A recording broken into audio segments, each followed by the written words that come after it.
воскресіння Христова, видевши, поклонимся святому Господу Иисусу,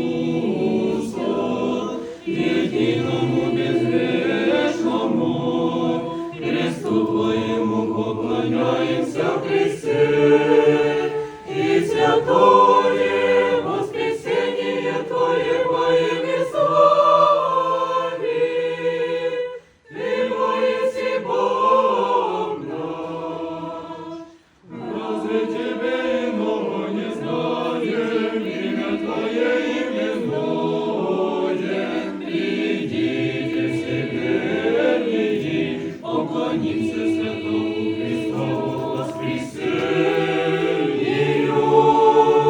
Всего придите Христом, радостному миру, всегда благословящих Господа, Боже воскресение Его.